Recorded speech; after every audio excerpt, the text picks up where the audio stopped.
ഇന്ത്യക്ക് ഒരു ഭരണഘടന വേണമെന്ന ആശയം ആദ്യമായി മുന്നോട്ട് വച്ചത് എം.എൻ. റോയ്. എം.എൻ. റോയ്.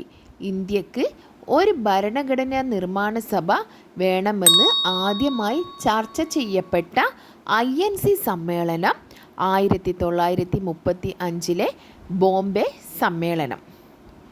അധ്യക്ഷൻ ഡോക്ടർ രാജേന്ദ്ര പ്രസാദ്. അധ്യക്ഷൻ ഡോക്ടർ രാജേന്ദ്ര പ്രസാദ്. ഔദ്യോഗികമായി ചർച്ച ചെയ്തത് 1936-37 ഫേസ്പൂർ സമ്മേളനത്തിൽ. ഈ ഫേസ്പൂർ സമ്മേളനത്തിൻ്റെ അധ്യക്ഷൻ നെഹ്റു ആയിരുന്നു. നെഹ്റുവാണ് ഫേസ്പൂർ സമ്മേളനത്തിൻ്റെ അധ്യക്ഷൻ. നെക്സ്റ്റ്, ക്യാബിനറ്റ് മിഷൻ ഇന്ത്യയിലെത്തിയത്. ക്യാബിനറ്റ് മിഷൻ ഇന്ത്യയിലെത്തിയത് 1946 മാർച്ച് 24. 1946 മാർച്ച് 24. ക്യാബിനറ്റ് മിഷനിൽ 3 അംഗങ്ങളാണ് ഉണ്ടായിരുന്നത്. ക്യാബിനറ്റ് മിഷനിൽ 3 അംഗങ്ങളാണ് ഉണ്ടായിരുന്നത്. Lawrence Cripps, A.V. അലക്സാണ്ടർ. ഇതിൽ ചെയർപേഴ്സൺ ലോറൻസ് ആണ്. ലോറൻസ് ആയിരുന്നു ക്യാബിനറ്റ് മിഷൻ്റെ ചെയർപേഴ്സൺ. ഭരണഘടനാ നിർമ്മാണ സഭ രൂപീകൃതമായത് 1946 ഡിസംബർ 6. ഭരണഘടനാ നിർമ്മാണ സഭ രൂപീകൃതമായത് 1946 ഡിസംബർ 6.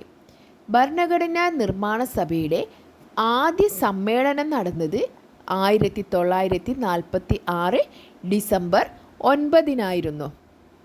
1946 ഡിസംബർ 9 ഭരണഘടനാ നിർമ്മാണ സഭയുടെ ആദ്യ സമ്മേളനം നടന്നത്.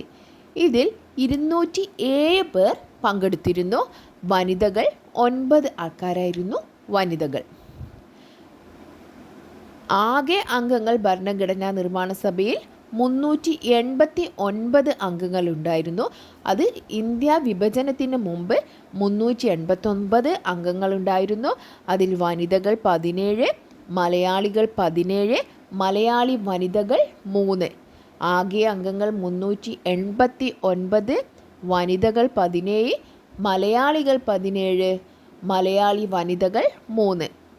വിഭജനത്തിന് ശേഷം 299 അംഗങ്ങളാണ് ഉണ്ടായിരുന്നത്. ഇതിൽ വനിതകൾ 15 വനിതകളടക്കം 299 പേരാണ് ഇന്ത്യൻ ഭരണഘടനാ നിർമ്മാണ സഭയിൽ ഇന്ത്യ വിഭജനത്തിന് ശേഷം ഉണ്ടായിരുന്ന അംഗങ്ങൾ. ഭരണഘടനാ നിർമ്മാണ സഭയിലെ താൽക്കാലിക അധ്യക്ഷൻ സച്ചിദാനന്ദ സിൻഹയായിരുന്നു. താൽക്കാലിക അധ്യക്ഷൻ സച്ചിദാനന്ദ സിൻഹയായിരുന്നു. അതുപോലെ തന്നെ താൽക്കാലിക ഉപാധ്യക്ഷൻ ഫ്രാങ്ക് ആൻ്റണി ആയിരുന്നു. താൽക്കാലിക ഉപാധ്യക്ഷൻ ഫ്രാങ്ക് ആൻ്റണി. സ്ഥിരം അധ്യക്ഷൻ ഭരണഘടനാ നിർമ്മാണ സഭയുടെ സ്ഥിരം അധ്യക്ഷൻ ഡോക്ടർ രാജേന്ദ്ര പ്രസാദ്. ഇദ്ദേഹത്തെ സ്ഥിരം അധ്യക്ഷനായി തെരഞ്ഞെടുത്തത് 1946 ഡിസംബർ 11. 1946 ഡിസംബർ 11 ഡോക്ടർ രാജേന്ദ്ര പ്രസാദിനെ ഭരണഘടനാ നിർമ്മാണ സഭയുടെ സ്ഥിരം അധ്യക്ഷനായി തിരഞ്ഞെടുത്തത്. ഭരണഘടനാ നിർമ്മാണ സഭയിലെ സ്ഥിര ഉപാധ്യക്ഷന്മാരാണ് H.C. മുഖർജിയും V.T. കൃഷ്ണമാചാരിയും. H.C. മുഖർജിയും V.T. കൃഷ്ണമാചാരിയുമാണ് ഭരണഘടനാ നിർമ്മാണ സഭയിലെ സ്ഥിര ഉപാധ്യക്ഷന്മാർ. നെഹ്റു ലക്ഷ്യപ്രമേയം അവതരിപ്പിച്ചത് 1946 ഡിസംബർ 13.